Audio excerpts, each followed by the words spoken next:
अस्सलाम वालेकुम। जी टीवी के साथ मैं हूँ महानूर अली, अपने प्रोग्राम ये घर आपका हुआ के साथ। अरे ये क्या, मैंने कितनी आसानी से एक जुमले में ये कह दिया कि ये घर आपका हुआ। और आपको मालूम है कि कौन ऐसा फ़र्द होगा जो ये ना चाहता हो, जिसकी ये ख्वाहिश ना हो कि अपने लिए और अपने ख़ानदान के मुस्तकबिल के लिए वतन अज़ीज़ में घर बनाए। लेकिन ये भी हम सब जानते हैं और ये हकीकत है कि तमाम तर मेहनत, कोशिश और लगन के बावजूद मुझ समेत लाखों लोग अपने घरों से महरूम हैं। और मेरा मकसद ये बिल्कुल नहीं है, और मैं इसलिए थोड़ी ये प्रोग्राम कर रही हूँ कि आप लोगों को मायूस करूँ। और आप ये भी जानते हैं कि हमारे वज़ीर आज़म ने भी ये दावा और वादा किया हुआ है कि 1 करोड़ आवाम को घर देंगे। और वो किस तरह देंगे, इन तमाम सवालात के जवाब अपने प्रोग्राम में हम कोशिश करते हैं कि अपने आने वाले गेस्ट से मालूम करें। लेकिन चलें, इस प्रोग्राम में ये कोशिश करते हैं कि अपनी हैसियत और आमदनी के एतबार से किस तरह हम अपना घर बना सकते हैं। तो इसके लिए मैंने जो गेस्ट हमारे साथ बुलाए हैं उनका पहले आपसे तारुफ करवाऊँगी और फिर आगे बातें करते हैं। तो हमारे साथ इस वक्त मौजूद हैं मोहम्मद इजाज़, CEO हैं आरिफ हबीब डोलमैन। अस्सलाम वालेकुम इजाज़। बहुत शुक्रिया। कैसे हैं आप? बहुत शुक्रिया। पहले तो बहुत शुक्रिया आपका कि आज के प्रोग्राम के लिए आपने टाइम निकाला। और यहाँ पे मैं इससे पहले कि आपसे मज़ीद बातें करूँ, ये जानना चाहूँगी कि अभी जिस तरह मैंने स्टार्ट में अपने प्रोग्राम के कहा है, सब इससे आप कितना इत्तेफाक करते हैं? मुकम्मल इत्तेफाक। और घर की हैसियत न सिर्फ ज़ाती एहसास के तौर पे, आपके ख़ानदान के तहफ़्फ़ुज़ के तौर पे, माशी भी, समाजी भी, रिहायशी भी, बल्कि मैं समझता हूँ कि बच्चों की कैरेक्टर बिल्डिंग में भी उसका एक बड़ा रोल है, क्योंकि घरों एक कम्युनिटी का पार्ट होते हैं और वो आपके बच्चों की कैरेक्टर बिल्डिंग में रोल प्ले करते हैं। आपने बिल्कुल बजा कहा। थैंक यू सो मच कि आप इससे इत्तेफाक करते हैं। और यहाँ पे मैं अपने नाजरीन को कहूँगी कि इससे पहले कि मैं इजाज़ साहब से पूछूँ भाई कि आप अपने प्रोजेक्ट के बारे में बताएं, या आप बात करें बैंकिंग के हवाले से कि बैंकिंग का कितना रोल है, या मैं ये बात करूँ कि रियल इस्टेट का क्या रोल है हमारी इस तमाम चीज़ों में, घर बनाने में। उससे पहले मैं चाहूँगी कि हमारे पास एक रिपोर्ट है, वो आपको दिखाऊँ और उसके बाद हम बात करते हैं। से कम से कम 40% वो लोग हैं जो गुर्बत से नीचे की लकीर में जिंदगी बसर कर रहे हैं। अक्सरियत इनमें लोअर और मिडिल क्लास के वो लोग हैं जो अपने ज़ाती घर या फ्लैट से महरूम हैं, बल्कि एक बहुत बड़ी तादाद जो 1.5 करोड़ से 2 करोड़ बताई जाती है, सबवे यानी मज़ाफ़ाती बस्तियों में बल्कि नालों पर रहते हैं। घर बनाने की ख्वाहिश हर इंसान की होती है, लेकिन ये कैसे बने? माजी की हुकूमतों ने बहुत दावे और वादे किए। इस सिलसिले में मालियाती इदारे भी पुरकशिश पेशकश करते रहे। बहरहाल अवाम की बड़ी तादाद अब भी अपने घर से महरूम है। वजीर आज़म इमरान खान ने जो एक बहुत बड़ी तब्दीली लाने के दावेदार हैं, वादा किया कि वो 1 करोड़ लोगों को घर देंगे। इस वक्त सैकड़ों नहीं, हजारों की तादाद में सारे बिल्डर्स, हाउसिंग सोसाइटियां घर बनाने में सरगर्म हैं। हाँ, ये भी हकीकत है कि हालिया बरसों में इन कामयाब हाउसिंग स्कीमों के सब लोगों की एक बड़ी तादाद को छत मैसर आ गई है। मगर हुकूमत की तमाम तर कोशिशों के बावजूद अभी तक ये सवाल आम लोगों में है कि वो कौन सा तरीका, रास्ता और इदारा है जो इन्हें घर दिला सके।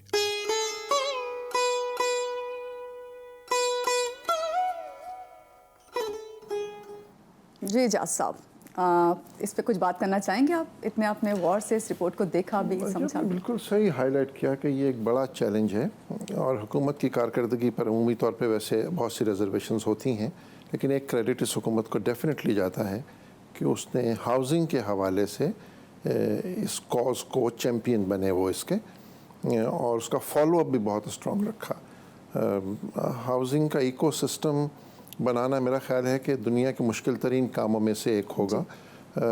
इसमें ज़मीन के टाइटल से लेकर उसके इंफ्रास्ट्रक्चर और उसमें घर बसना और फिर घर रहने वालों की ज़रूरियात को पूरा करने तक एक बड़ी चेन है जिसको आपको मैनेज करना होता है। और ये एक मुश्किल इकोसिस्टम है जिसमें बैंकिंग भी इन्वॉल्व है, कंस्ट्रक्शन भी इन्वॉल्व है, रियल एस्टेट एजेंट्स का एक पूरा नेटवर्क इन्वॉल्व है, वो एडवाइजरी, वो कंसल्टेंसी, और उसको सेटअप करना, इन प्लेस करना, ये एक मुश्किल काम है। लेकिन हुकूमत इसको डिटर्मिनेशन के साथ कर रही है। आप क्या कहेंगे नया नाज़माबाद के हवाले से? नया नाज़माबाद के बारे में बात करते हुए اکثر تھوڑا ہم لوگ جذباتی فیل کرتے ہیں. یہ ہمارا خیال ہے کہ ہم نے کراچی کو ایک تحفہ دے پائے ہیں. نیا ناظم آباد کے جو سپانسرز ہیں یہ کراچی کے بزنس مین تھے جی. اور کراچی گزشتہ 20-25 برس میں کچھ خاص طور کے اس سے گزرا ہے حالات سے, جس کی وجہ سے وہ اپنے میں بسنے والے آبادی کو بنیادی ضروریات نہیں دے پا رہا ہے. جی. Karachi was known for few things نا, تعلیم یافتہ لوگ ہیں, پروگریسو لوگ ہیں, جی. اپنے بچوں کو بہتر سے بہتر تعلیم اور زندگی دینے کی کاوشیں کرتے ہیں. جی. وہ سب ان کو رہنے کے لیے ایک مناسب رہائش نہیں مل پا رہی تھی. جو بہت عمرہ طبقہ ہے وہ تو پھر بھی اپنے لیے کچھ کر سکتا ہے, اسپیشلی یہ مڈ انکم اور لو مڈ انکم کے لیے یہ ایک بڑا چیلنج تھا. تو یہ اسپانسرز جو تھے اس پروجیکٹ کے, انہوں نے یہ فیصلہ کیا کہ ہم کو کراچی کے لیے کچھ کرنا ہے, اور لکیلی پرائیویٹائزیشن ہوئی ایک سیمنٹ پلانٹ کی. یہ جاویدان سیمنٹ پلانٹ ہوتا تھا منگو پیر روڈ پہ, اور اس کے ساتھ اس کی زمین تھی تقریباً 1400 ایکڑ. تو ایک سائزبل زمین مل گئی جس کے اوپر وہ یہ ایک تجربہ کر سکتے تھے, اور انہوں نے یہ تجربہ کیا اور اللہ تعالیٰ نے کامیابی سے نوازا. لیکن بات پھر وہیں مینٹیننس کی آتی ہے نا, تو یہ ذہن میں یہ خیال ہے ہر ایک کے کہ ابھی جو نیا کوئی پروجیکٹ آتا ہے اور اس وقت تو مینٹیننس بہت اچھی ہوتی ہے, لیکن کیا اس کے بعد بھی اس کو وہ آن کرتے ہیں یا نہیں کرتے, یہ مین کوشچن آتا ہے. تو کیا کہتے ہیں آپ؟ بالکل صحیح ہے. وہ چاہے انسان کی اپنی صحت ہو یا اس کی اپنی ذات ہو یا کوئی ایسٹ ہو یا کوئی مینٹیننس اس کو ڈیفائن کرتی ہے کہ آپ اس کو کتنے اچھے سے رکھ پائیں گے.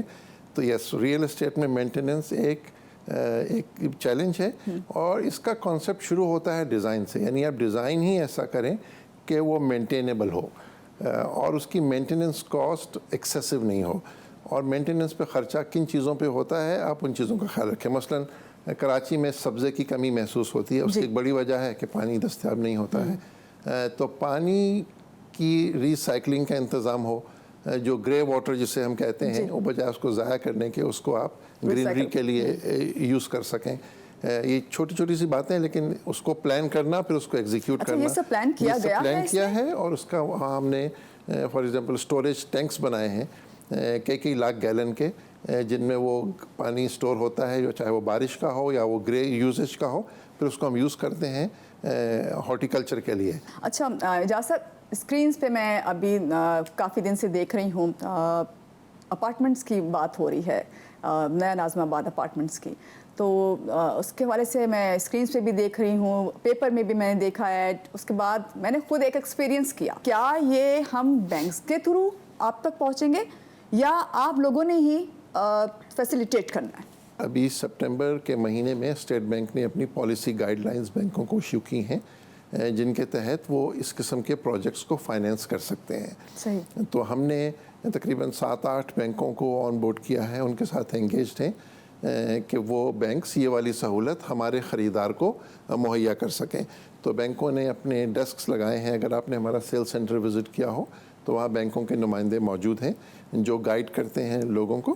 اگر آپ کسی برانچ میں چلی جائیں گی تو آپ کو یہ معلومات نہیں ملے گی.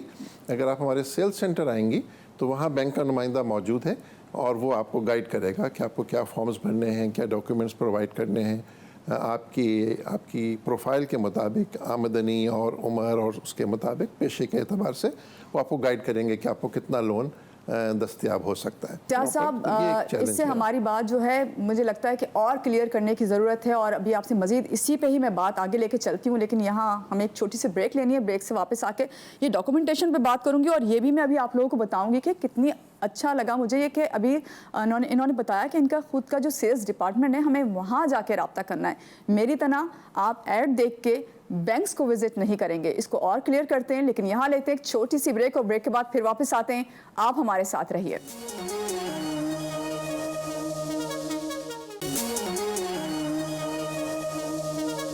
Welcome back. بریک سے آگے ہیں واپس, اور بات ہو رہی ہے محمد اعجاز صاحب سے. دیکھا جائے کہ ٹیکس پیئر اگر ہے تو پھر آسانی زیادہ ہو جاتی ہوگی کہ بھائی جو ٹیکس دے رہا ہے تو ظاہری بات ہے وہ رپورٹ کر رہا ہے کچھ اپنی انکم سرکار کو، تو وہاں پہ آسانیاں پیدا ہو جاتی ہوں گی، ورنہ جو ٹیکس پیئر نہیں ہیں تو اس وجہ سے وہاں پہ مشکلات جو ہیں آتی ہوں گی. تو مشکلات میں اگر کہیں پہ بھی آپ پراپرٹی لینے جا رہے ہیں، انویسٹ کرنے جا رہے ہیں کسی بھی آرگنائزیشن میں، تو کوشش یہ کریں کہ ڈاکومنٹیشن جو ہے وہ کلیئر ہو، پوری تو ہو لیکن کلیئر ہونا زیادہ ضروری ہے اور ویریفائیبل ہو. جو بھی آپ فیکٹ بتا رہے ہیں بینک اس کو ویریفائی کر سکے کہیں سے. اچھا اعجاز صاحب، ویریفائی ہو گیا، لون مل گیا، لون ڈائریکٹ جو ہے اسی کو ملے گا جو لے رہا ہے، یا پھر آپ کے ادارے کو ملے گا کہ جو ان کو پرووائڈ کر رہا ہے؟ جو ایسٹ بیچ رہا ہے اس کو ملتا ہے لون، آپ کو ملے گا. صحیح. لیکن آپ کے اکاؤنٹ کے ذریعے.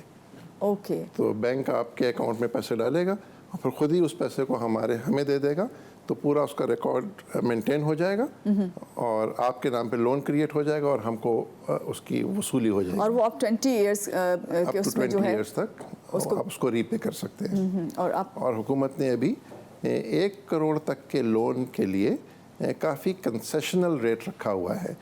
جب آپ لون لیتے ہیں تو ظاہر ہے کہ اس لون کا جو مارک اپ ریٹ ہے وہ ایک امپورٹنٹ کنسیڈریشن ہوتی ہے. تو حکومت نے بڑی اچھی اسکیم بنائی ہے، اسٹیٹ بینک نے، اور حکومت اس کو سبسیڈائز کر رہی ہے کہ اگر آپ 1 کروڑ تک لون لیں تو پہلے 5 سال آپ کو صرف 7% کا مارک اپ دینا ہے. تو وہ بہت سہولت ہو گئی ہے، اس سے لوگوں کو بورو کرنے میں آسانی ہو گئی ہے. صحیح. اچھا ایک چیز اور، اب یہ 20 ایئرس کے اس پہ جب بات آ رہی ہے تو اب کوئی بھی پروجیکٹ جب بن رہا ہوتا ہے تو کہتے ہیں کہ 3 یا 5 ایئرس میں آپ کو مل جائے گا. یہاں پہ 20 ایئرس تک آپ نے جو ہے لون دینا ہے، آپ نے پے کرنا ہے جو آپ نے لیا ہے نا.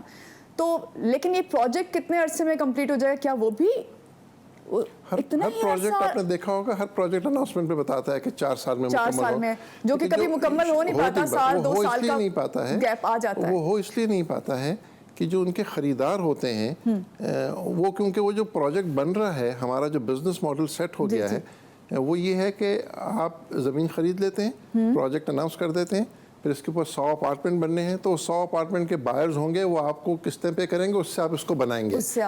اب وہ اگر 100 اپارٹمنٹ نہیں بکے اور صرف 80 بکے، اور جو 80 جنہوں نے خریدے وہ اپنی قسط ٹائم پہ پے نہیں کر سکے، تو وہ اس کی تعمیر میں بھی تاخیر ہوتی رہتی ہے. تو اس وجہ سے بھی تاخیر ہوتی ہے. اگر بینک کا لون اویلیبل ہوگا تو پھر مجھے پیسے ملنے کی گارنٹی ہو جائے گی، تو میں بھی پروجیکٹ ٹائم پہ بنا لوں گا. صحیح. لیکن یہاں سوال ایک یہ بھی آتا ہے اعجاز صاحب کہ 20 ایئرز میں آپ نے جو پے کرنا ہے، آج آپ نے سوچا یہ 20 ایئرز تک میں پے کروں گا، اس کے بعد مجھے میرا اپنا گھر مل جائے گا. مگر آج جو آپ نے اسسمنٹ کی ہے کہ 20 ایئرز کے لیے یہ پے کرنا ہے، فار ایگزامپل 1 کروڑ کی جو ہم بات کر رہے ہیں، ابھی جو مٹیریل ہے، چیزیں ہیں، جو کاسٹ آ رہی ہے، وہ ابھی کے یا 20 ایئرز تک پہ جا کے سوچی ہوئی اگر اور بڑھ گئی کاسٹ سارا، کیونکہ جس طرح مہنگائی ہو گئی ہے، پھر آپ کہاں جائیں گے وہ 1 کروڑ کو لے کے؟ وہ تو آپ نے اچھا سوال پوچھا. جو لوگ لون لیتے ہیں ان کو یہ فائدہ سمجھ میں آنا چاہیے کہ آپ کو آج پیسے مل گئے. فرض کیا کہ ہمارا 2 بیڈروم اپارٹمنٹ جو ہے وہ 1 کروڑ 30 لاکھ روپے کا ہے، تو آپ نے کہا کہ 30 لاکھ تو میرے پاس ہیں اور 1 کروڑ میں بینک سے لون لے لیتی ہوں. تو بینک نے 1 کروڑ 30 لاکھ روپے آج اویلیبل کر دیے بلڈر کو. سو بلڈر کے لیے بنانا آسان ہو گیا، اور اس نے جو آپ سے وعدہ کیا کہ میں 4 سال میں آپ کو دے دوں گا، وہ آپ کو دے دے گا. اور 4 سال میں آپ تو اپنے گھر میں شفٹ ہو جائیں گی، لیکن جو آپ نے 1 کروڑ روپیہ لیا ہے، یہ 1 کروڑ روپیہ آپ کو 20 سال میں واپس کرنا ہے. تو وہ پیسہ واپس کرنے کا ٹائم ہے، لیکن آپ کی جو مٹیریل کی کاسٹ بڑھنے کا رسک ہے وہ ختم ہو گیا، بیکاز وہ تو مکان تعمیر ہو گیا. تو ایک بڑا بینیفٹ ہوتا ہے ان لوگوں کو جو بورو کر لیتے ہیں اور ایسٹ خرید لیتے ہیں. اور بڑا اس میں اچھا رول ہے اس وقت بینکس کا جو یہ کام کر رہے ہیں اس کے اندر، بہت اہم رول ہے. اس پہ اور بھی آپ سے بات کرنی ہے، لیکن آپ شاید آپ کو سرپرائز لگے کہ ہم نے خود نیا ناظم آباد جو ہے وہاں وزٹ کیا ہے، تو ہم چل کے اپنے ناظرین کو جو ہے دکھاتے ہیں کہ نیا ناظم آباد جو ہم نے وزٹ کیا ہمیں کیسا لگا. چلیں دیکھتے ہیں.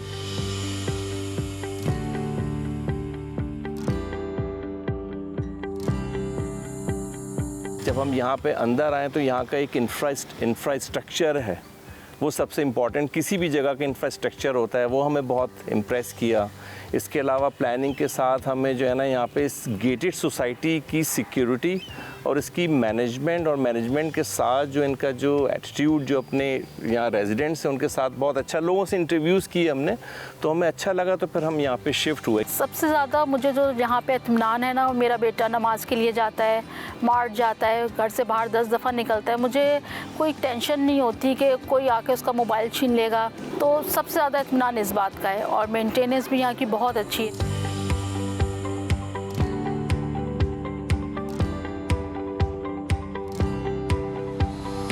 ایک جیسی ایلیویشن ہے، ایک جیسی کلر کمبینیشن ہے، تو ہمیں اس میں چیزیں یہ تھیں کہ ایک تو گھر بہت کھلے کھلے تھے، ایئری ہیں، وینٹیلیشن ہے، کنجسٹڈ نہیں ہے. یہاں کے لوگوں نے اس چیز کو نہیں خیال کیا کہ جی ہم بہت زیادہ گھر بناتے ہیں. انہوں نے انفراسٹرکچر، وینٹیلیشن اور اس طرح کو، آپ چھوٹے گھروں میں بھی چلے آئیں گے 120 تو آپ کو ایک گیلری ضرور ملے گی، آپ کو اس میں جو ہے نا ونڈوز ملیں گے جہاں پہ وینٹیلیشن کا پورا سسٹم موجود ہے. یہاں پہ جو ہے نا ہمارے لیے جو ہے نا مارٹ موجود ہے، یہاں پہ ماسک اندر موجود ہیں، یہاں پہ بینکس سامنے ہی موجود ہیں، یہاں پہ پورا ایک سسٹم موجود ہے. اور سب سے بڑی پتہ ہے ایک پوائنٹس، وہ لوگ جو سن رہے ہیں نا، میں تو کسی اس کلاس کی بات نہیں کر رہا کہ ایلیٹ کلاس کی جو کہ اس چیز کو سمجھتے ہیں کہ جی کراچی میں رہنا بھی پسند نہیں کرتے یا پاکستان میں رہنا بھی پسند نہیں کرتے ہیں، لیکن وہ لوگ جو کہ مڈل کلاس ہیں، مڈل کلاس کے لیے اس سے بہترین جگہ کوئی نہیں ہے.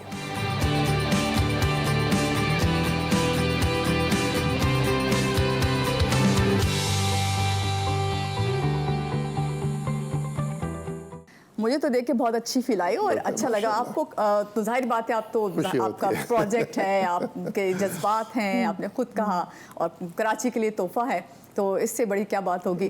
بہت مجھے تو اطمینان اور خوشی ہوئی سیریسلی. بات آگے بڑھاتے ہیں آپ سے، اور بات کرتی ہوں میں آپ سے. یہ تو بات میں کر چکی ہوں کہ مینٹیننس کا تو آپ نے خود کہا کہ ڈپارٹمنٹ ہے، لیکن کمپنی ہے سیپریٹ، ناٹ اونلی ڈپارٹمنٹ، پوری سیپریٹ کمپنی ہے. کمپنی ہے. تو وہ کمپنی فار ایور ہے، یا بس جب تک اس کمپنی کا دل چاہا اس نے کام کیا اور پھر اس کے بعد کوئی اور کمپنی اس کو آن کر لے؟ پرپیچوئل ایگزسٹنس ہے. یہ بات آپ کی صحیح ہے کہ فیصلے تو انسان ہی کرتے ہیں. جی. اسپانسرز نے ایک کمٹمنٹ دکھائی، اس پروجیکٹ کو یہاں تک لے کر آئے، اور اس کو آگے تک لے جانے کے لیے ساکھ جڑی ہے اصل میں. اپنا نام جڑا ہوا ہے اس کے ساتھ. تو اس کی کمٹمنٹ ہے کہ اس کو ہم ہمیشہ تک اس کو مینٹین کریں گے انشاءاللہ. تو اسی لیے کمپنی کا سٹرکچر بنایا. اس کمپنی کی اپنا ایکوپمنٹ ہے، اپنی ہیومن ریسورس ہے، اپنا کیپٹل ہے، تاکہ وہ کمپنی پرفارم کرے. اور اس کا آڈٹ ہوتا ہے، اس کی مینجمنٹ ریویوز ہوتے ہیں، تاکہ وہ ایک کامیاب کمپنی کی طرح اور ایک پورے پروسیس کو لے کے وہ چلتے ہیں اور اسی کے تھرو کام کرتے ہیں وہاں پہ. پہلا قدم اگر میں کہوں آپ سے کہ جاز صاحب، آپ نے بھی ظاہری بات ہے اپنا گھر بنایا. آپ نے جب اپنا گھر بنایا، اس ایکسپیرینس سے آپ بتائیے کہ جب ہم اپنا گھر بنانے کا سوچیں یا کہیں انویسٹ کرنے کا سوچیں، چاہے وہ گھر ہو یا کسی بھی پراپرٹی میں، تو ہمیں پہلا اسٹیپ کیا لینا چاہیے، یا ہمارے ذہن میں کیا چیز ہونی چاہیے جس کو رکھتے ہوئے آپ سمجھتے ہیں کہ وہی لگن، وہ محنت اور دیانتداری رکھتے ہوئے ہم نے جو اتنا پیسہ جمع کیا ہے اس کو کہیں اچھی جگہ لگا سکیں؟ میں نے کہا نا کہ لائف کا پورا سائیکل جو ہے وہ ایکچولی آپ کے گھر کے گرد گھومتا ہے. گھر اور اس سے ریلیٹڈ کمیونٹی. کہنے کا مقصد یہ لوگ جو ہیں اپنی زندگی میں پلان کریں کہ مجھے گھر بنانا ہے، اپنی انکم میں سیو کریں، اپنی انکم کو ڈسکلوز کریں. ڈسکلوز کریں گے. ابھی ہماری سوسائٹی میں ایک جنرل ماحول کیا بن گیا کہ انکم چھپاتے ہیں. چھپاتے صرف ایک ہی وجہ سے ہیں کہ میں ٹیکس بچانا چاہتا ہوں. وہ ٹیکس جو ہے وہ آپ کی آمدنی کی ایک پرسنٹیج ہوتی ہے، وہ چھپتی ہے. اور اس کے بارے میں حکومت کو خیال کرنا چاہیے کہ وہ اتنی تکلیف نہ ہو لوگوں کو، اس کا ریٹ کم کریں، لیکن اپنی انکم کو ڈسکلوز کریں تاکہ بینک آپ کو لون دے سکیں. اور آپ بچت شروع کریں ڈے ون سے. اور ڈے ون سے جب بچت کرتے ہیں تو یہ بھی ہمیں اپنے ذہن میں ایک رکھنا ہے کہ بچت کا جو امپیکٹ ہے وہ کمپاؤنڈڈ ہوتا ہے. یعنی جسے ہم لوگ بچپن میں کو پہلی بوجھتے تھے کہ آپ شطرنج کی چیس میں ایک دانہ چاول رکھیں، پھر 2 رکھیں، پھر 4 رکھیں، وہ ڈبل ہو کے اتنے زیادہ ہو جاتے تھے کہ وہ چاول اتنے پروڈیوس نہیں ہوتا ملک میں. سو بچت کی گروتھ بھی ایسے ہی ہوتی ہے. اگر آپ صرف 10,000 روپے مہینہ بچاتے ہیں تو سال کے آخر میں وہ 1,20,000 روپے ہوتے ہیں. وہ ایک سگنیفیکنٹ اماؤنٹ ہے. اور پھر وہ انویسٹ کرتے ہیں. پھر آپ اس کو، تو آپ کو یہ کرنا ہے کہ بچت کرنی ہے، اپنے ارد گرد دیکھنا ہے کہ مجھے کس کمیونٹی میں رہنا ہے، वहाँ पे घर बुक कराना है, बैंक के साथ ऐसी अरेंजमेंट रखनी है कि बैंक आपको लोन दे ताकि आप घर ले सकें। तो ये बहुत ही दानिस्ता कहिए या कॉन्शियस डिसीजन है जो इंडिविजुअल्स को करने हैं। बहुत अच्छी आपने बात बताई कि हमें मेन चीज़ है कि हमें बचत करनी है, सेविंग होगी, क्योंकि सेविंग होगी जब भी आप वहाँ पे इन्वेस्ट कर सकेंगे। जो सेविंग आपकी होगी वही इन्वेस्ट आपने करनी है। और हमेशा मैं कहती हूँ कि इंसान के जब भी घर बनाने की ख्वाहिश होती है तो आपकी जमा पूंजी ज़िंदगी की वही लगाता है, तो उसे राइट जगह पे किस तरह लगाना है, कहाँ पे आपने लेके जाना है, ये अब इस तरह के ऑर्गेनाइजेशंस, इदारे हमारे लिए काम कर रहे हैं। सबसे बढ़कर बैंक जिसके साथ इन्वॉल्व हो जाए तो वहाँ पे कहीं पे आपको नहीं लगता कि ये काम फेक होने जा रहा है। लेते हैं एक छोटी सी ब्रेक और ब्रेक के बाद फिर वापस आते हैं। आप हमारे साथ रहिए।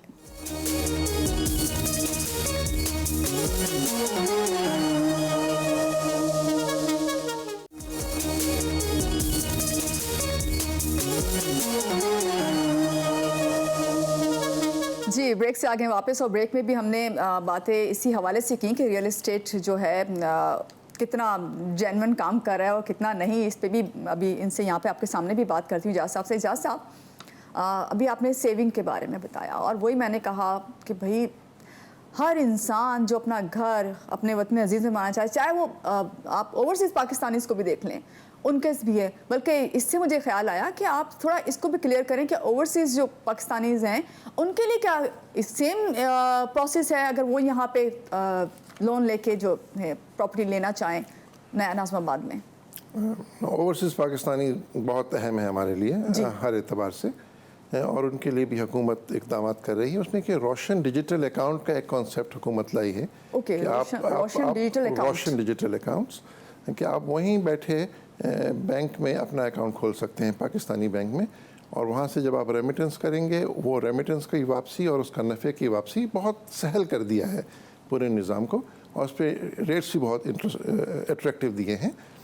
इसके अलावा उनको बैरून मुल्क मुकीम पाकिस्तानियों को यहाँ पे गाड़ी की ख़रीदारी आसान बना दी है, और रोशन कार स्कीम है। इसी तरह रोशन घर स्कीम भी एक है कि आप वहाँ बैठ के यहाँ पे घर ख़रीद सकते हैं या अपार्टमेंट ख़रीद सकते हैं। तो जो भी ऐसा प्रोजेक्ट हो बैंक उसको अप्रूव कर दे, और फिर बैंक की वेबसाइट पे जाके आप सिंपली वहीं से रेमिटेंस करके यहाँ पे आप अपना यूनिट ख़रीद सकते हैं। तो अभी जो हमने अपार्टमेंट्स लॉन्च किए हैं इसमें बहुत से गैर मुल्की पाकिस्तानियों ने अपने अपार्टमेंट्स बुक कराए हैं, और ये जो सारे बैंक्स हमारे पार्टनर हैं वो रोशन डिजिटल अकाउंट के ज़रिए रेमिटेंस कर देते हैं, और वहाँ से बैंक हमें पेमेंट कर देता है, और हम बैंक को सारी तफसीलात वगैरह जो बुकिंग फॉर्म्स वगैरह वो पहुँचा देते हैं। तो बहुत सहल हो गया है निज़ाम उनके लिए। सो बैंक का एक इम्पॉर्टेंट रोल है इस पूरी चेन के अंदर।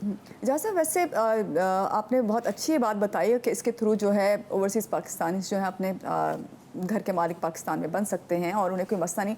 आप क्या कहेंगे ओवरसीज़ पाकिस्तानी अगर यहाँ पे इन्वेस्ट करना चाहते हैं तो उनको कि वो क्या इसी तरह कर लें, यकीन करके, ट्रस्ट करके? अगर आप 1 करोड़ रुपए का असासा ख़रीद रहे हैं और मैं आपसे कहूं कि 1 लाख रुपया खर्च करके पहले इसकी तहकीक कर लें, तो वो 1 लाख रुपया खर्च नहीं करते। फिर खुदा न खास्ता जब वो ख़राब हो जाता है तो फिर वो 10 लाख और 20 लाख और 30 लाख भी ख़राब करते हैं, और 1 करोड़ तो वैसे ही फंस चुका होता है। तो यानी आपको जो ड्यू डिलिजेंस करनी है वो ट्रांजैक्शन करने से पहले करनी है, और उसमें आपको हिचकिचाना नहीं चाहिए। थोड़ा सा और क्लियर करें इसको बात को। यानी हम रियल एस्टेट बाय करते हैं तो रियल एस्टेट बाय करने से पहले उसकी ड्यू डिलिजेंस करनी चाहिए, और उसमें हिचकिचाना नहीं चाहिए कि इसका कागज़ सही है, उस कागज़ की जांच पड़ताल की जाए, बेचने वाला सही है, इसकी जांच पड़ताल की जाए। अब ओवरसीज़ जो बैठा है वहाँ तो वो ओवरसीज़ को एक चैलेंज ज़रूर है, बट मैं समझता हूँ कि ओवरसीज़ गया तो पाकिस्तान से ही है जी। सो जब आप पाकिस्तान से गए हैं तो आपके इलाके में जहाँ आप रहते हैं वहाँ का एक स्टेट एजेंट होता है जिसको आप जानते हैं कि ये ज़िम्मेदार है, और एक स्टेट एजेंट होता है से नई दुकान खोल ली अब इसका पता नहीं है। तो आप ज़िम्मेदार आदमी से रब्ता करें, उसको बताएं कि मुझे एक वकील का ओपिनियन चाहिए, उस वकील से मिलें, और ये 5-7 दिन की एफ़र्ट करेंगे तो कोई हरज नहीं होगा। आप 1 करोड़ 2 करोड़ 5 करोड़ का एसेट खरीदने जा रहे हैं तो 2-5 लाख रुपए अगर खर्च हो रहे हैं तो वो करें। अगर आपको विजिट करना पड़ जाता है आपको कंट्री में आके तो आप ये करें जहां आप करोड़ों का इन्वेस्ट करने जा रहे हैं। तो 1% 2% मैंने अक्सर ये नोट किया है कि वो पहले 1-2% सबको बहुत चुभते हैं, वो नहीं खर्च करते। यानी कि आपसे कोई एस्टेट एजेंट बोले कि मैं आपको इस मकान के बारे में बताऊंगा लेकिन मैं आपसे 2 लाख रुपए फीस लूंगा, तो आई बेट कि वो आप उससे बहस करेंगे कि 2 लाख रुपए बिल्कुल सही बात करें। लोग रेंट पे घर लेने जाते हैं, कोशिश करते हैं कि प्रॉपर्टी डीलर के पास ना जाएं, उसको भी पे करना पड़ेगा। 2 करोड़ जो हैं वो देने को तैयार हैं, 2 लाख देने पे कोई बहस हो रही है। कोई माइंडसेट है, इस माइंडसेट को हमें इम्प्रूव करना पड़ेगा, चेंज करना पड़ेगा कि हम जिम्मेदारी के साथ काम करें। और दूसरा ये कि पूरी चेन में बहुत से लोग इन्वॉल्व हैं, रियल एस्टेट एजेंट इन्वॉल्व है जी, वो रेगुलेटेड होना चाहिए, कोई लाइसेंस्ड होना चाहिए, उसकी ट्रेनिंग होनी चाहिए, उसका अप्रूवल, वो नहीं होता जी। फिर वकील इन्वॉल्व है, तो वकील तो खैर हमारे यहाँ मेंबर्स होते हैं बार के, तो आप जानते हैं कि जेन्युइनली वकील है या नहीं है, तो आप उनके वो होना चाहिए। इसके अलावा फिर अपनी ड्यू डिलिजेंस करना। पाकिस्तान में इंफॉर्मेशन की कमी नहीं है, अगर आप मेरे बारे में जानना चाहेंगी तो 2 दिन में आपको सब बता देंगे कि ये कहाँ जाता है, कहाँ अब तो आप गूगल पे आप कुछ भी आप डालें ऑनलाइन, आपको सारी चीजें वो इन्फॉर्मेशन हमें ट्रांजैक्शन करने से पहले करनी चाहिए। मुझे लगता है कि इस वक्त जो ओवरसीज पाकिस्तानीज हैं जिन्होंने ये सवाल जानना चाहा, इसका जवाब उन्हें मिल गया होगा। और यकीनन नया नाज़िमाबाद चाहे वो अपार्टमेंट हो या घर हो, उसमें इनके लिए आसानियाँ पैदा की गई हैं और आप ट्रस्ट कर सकते हैं इस चीज़ के ऊपर। बहुत आपने अच्छी डिटेल में इसका जवाब दिया। यहाँ पे मैं पाकिस्तान में जो रियल एस्टेट इंडस्ट्री है इसकी अगर आपसे बात करूं कि आपको इसका जो सिस्टम है उसके बारे में आप क्या कहेंगे, कितने सेटिस्फाइड हैं, या आप समझते हैं कि अभी इसमें बहुत सी ऐसी चीज़ें जिनकी कमी है और इस तरह इसको होना चाहिए? One of the mother industries है, यानी मदर इंडस्ट्रीज के इससे बहुत सारी सनतें जुड़ी हैं। वो 40 सनतें जुड़ी हैं। जब घर बनेगा तो घर, सीमेंट, स्टील, रंग, दरवाज़ा, लकड़ी, शीशा, टाइल, सैनिटरी, बहुत सारी 40 इंडस्ट्रियाँ से जुड़ी हैं। तो ये सिग्निफिकेंट इंडस्ट्री है, इसको गौर से समझना चाहिए। और बिज़नेस ग्रो करने के लिए उसूल ये है, यानी इकोनॉमिक्स का एक बेसिक प्रिंसिपल है कि अगर आपको गाड़ी तेज़ चलानी है तो आपको सबसे पहले उसकी ब्रेक को ठीक करना चाहिए। तो ब्रेक अच्छी होनी चाहिए, विच मीन्स कि रेगुलेशन जो है वो प्रॉपर होनी चाहिए। तो हमारा रियल एस्टेट सेक्टर जो है अभी वो प्रॉपरली रेगुलेटेड नहीं है, तो हमें उसका एक रेगुलेटर बनाना, रेगुलेटरी फ्रेमवर्क बनाना चाहिए, जो बना रही है सरकार, लेकिन वो स्लोली बना रही है। रियल एस्टेट रेगुलेटरी अथॉरिटी का कॉन्सेप्ट उन्होंने इस्लामाबाद में इंट्रोड्यूस किया है, वो सब जगह करने की ज़रूरत है, प्रोविंशियल लेवल पे भी। और फिर जो रेगुलेटर हैं, जैसे सिंध में for example Sindh building control authority है, उसको इम्प्रूव करने की ज़रूरत है, वो ताकि वो अच्छे लोग रख सकें, अच्छे सिस्टम रख सकें। जैसे स्टेट बैंक हमारा एक रेगुलेटर है जो बहुत अच्छा रेगुलेटर है, वर्ल्ड क्लास। इसी तरह SCCP है, वो बहुत अच्छा है। हमारा SBCA या हमारी LDA या हमारी, ये भी वर्ल्ड क्लास रेगुलेटर्स बन सकते हैं अगर आप इनका इंतज़ाम सही कर दें, और उस पर तवज्जो देनी चाहिए सरकार को। क्योंकि ये वो तमाम इदारे हैं, चाहे मैं अपना इंडिविजुअली घर बना रही हूँ, कहीं पे भी इन्वेस्ट करने जा रही हूँ, या किसी इदारे ऑर्गेनाइजेशन के तहत घर ले रही हूँ, उन इदारों को भी, इन इदारों से जब काम पड़ते हैं तो मुश्किलात आती है, फिर प्रोसेस जो है वो स्लो हो जाता है। उस तरह से आप काम नहीं कर सकते होंगे, उस तरह एफिशिएंसी नहीं दिखा सकते अपनी चीज़ों में आप। ये आपकी बिल्कुल सही बात है। इजाज़ साहब, एक बहुत छोटा भी कह सकते हैं इसको, बड़ा भी कह सकते हैं, मसला आता है। फॉर एग्जांपल मैंने ये 20 इयर्स वाली बात कर लेते हैं, इसमें मैंने लोन लिया और मुझे पे करना है। मेरी जॉब देखते हुए मैं टैक्स पेयर किस तरह की हूँ या क्या मेरी इनकम है, आपने सब सिस्टम के थ्रू चल रहा है। 10 साल तक ये चलता रहा और बहुत अच्छा चला। 11वें साल पे आके जिस चैनल के थ्रू मेरी इनकम थी या कोई मसला आ जाता है, मैं बीमार हो गई, कोई मसला हो गया, मैं घर बैठ गई और मैं इस तरह से इनकम नहीं कर पा रही हूँ, मैं अपनी इंस्टॉलमेंट नहीं दे पा रही हूँ। ऐसी सूरत में क्या इदारा मुझे कुछ गाइड करेगा, मेरे लिए आसानी पैदा करेगा? क्योंकि इस तरह के बहुत से केसेस जो हैं अदालतों में भी चल रहे हैं और उसका कोई नतीजा नज़र नहीं आता। तो क्या आपकी ऑर्गेनाइजेशन ने कुछ ऐसा कोई रखा है कि लोगों के लिए आसानी पैदा कर दें, या उस प्रोजेक्ट, अगर मैंने किसी बड़े प्रोजेक्ट में लिया हुआ है तो छोटे प्रोजेक्ट की तरफ मुझे मुंतकिल कर दें? ऐसा कुछ है? ये बहुत अहम सवाल आपने कहा है। नंबर बड़ा नहीं है। हमारा जो एक्सपीरियंस है, ये आपके 100 कस्टमर अगर होते हैं तो उनमें 2 में ये इशू आता है। तो उन 2 के लिए परसेंटेज बड़ा नहीं है, लेकिन उन 2 के लिए ये बहुत अहम है। तो ये एक, हम समझते हैं कि ये एक इंतज़ामी मसला है जी। तो इस मसले को हमने टुकड़ों में ब्रेक कर लिया। एक तो ये कि उसकी जॉब चली गई, या उसका खुदा न खास्ता एक्सीडेंट हो गया जी। जिससे उनकी तो हमने एक इंश्योरेंस की प्रोडक्ट बना ली कि वो इंश्योरेंस के ज़रिए वो अपने एसेट की हिफाजत कर सकता है। लेकिन इससे भी ज़्यादा खुदा न खास्ता किसी के साथ बुरा हो जाए तो कंपैशनेट ग्राउंड्स पे उसको कंसिडर किया जाता है। और ये मेरी तमाम बिल्डर्स को ये रिक्वेस्ट है, ये केसेस एक दो ही होते हैं, बस ये नहीं होता कि आपके जिन्होंने आपसे बुकिंग कराई वो सारे के सारे खुदा न खास्ता, वो 1-2% ही होता है। और एक तो मुझे हमेशा ये जो ज़कात का 2.5% का नंबर है बड़ा मैजिकल लगता है। मुझे हमेशा लगता है कि जो मसला है वो 2.5% के अंदर ही है। तो अगर हमने 100 लोगों को अपार्टमेंट बेचे हैं और उसमें से 2 फंस गए हैं तो उनको हम कंपैशनेट ग्राउंड्स पे उनके लिए हल निकालते हैं बैठ के। किसी का बड़ा है तो उसको छोटा कर दें, किसी ने आधी कीमत दे दी है तो आधी कीमत की किस्तें बढ़ा दें। अगर उसकी नौकरी ख़त्म हो गई है साल भर के लिए तो उसको हम टाइम रिलैक्सेशन दे दें। तो इस किस्म की आसानियाँ पैदा की जाएँ और ये मैनेजमेंट को करनी चाहिए कंपैशनेट ग्राउंड्स पे। मुझे बहुत अच्छा लगा जब और ये बाइस बरकत होता है मुझे लगता है ऐसा कारोबार में आप कंपैशनेट ग्राउंड्स पे डिसीजन क्योंकि लें। अगर कोई नीडी और उसकी कोई होप है, जी। उस होप को पूरा करना जाहिर बात है सबने मिलकर ही करना होता है, चाहे वो माशरा हो या कोई इदारा हो। बहुत शुक्रिया जाज साहब, आज के प्रोग्राम में आप तशरीफ़ लाए और बहुत इसमें शुक्रिया आपने तफसील से बहुत अच्छे तहम्मुल से जवाब दिए। और आपको देख के मुझे लगा कि मैंने कुछ ऐसा सीखा है, वो ये कि तहम्मुल मिजाजी जो होती है ना वो बहुत होनी चाहिए इंसान में। लाइक मुझे लगता है मैं बहुत फास्ट पैटर्न पे बाज़ दफ़ा हो जाती हूँ। मगर यहाँ पे आप लोगों से कहूँगी कि जाज साहब हमारे मेहमान थे, इन्होंने जो कुछ बताया मैंने भी सुना और समझा, आपने भी यकीनन समझा होगा। और बहुत सी आसानियाँ इन्होंने हमारे लिए पैदा की हैं नया नाज़माबाद प्रोजेक्ट में, और अभी जो अपार्टमेंट्स आ रहे हैं इनके उसके लिए। और 20 साल की जो इंस्टॉलमेंट की बात हुई उसको क्लियर यकीनन आपको इस प्रोग्राम में हो गया होगा, किस तरह आपने करना है, बैंक्स किस तरह इसमें फैसिलिटेट कर रहे हैं, ख़ुद इनका इदारा किस तरह फैसिलिटेट कर रहा है।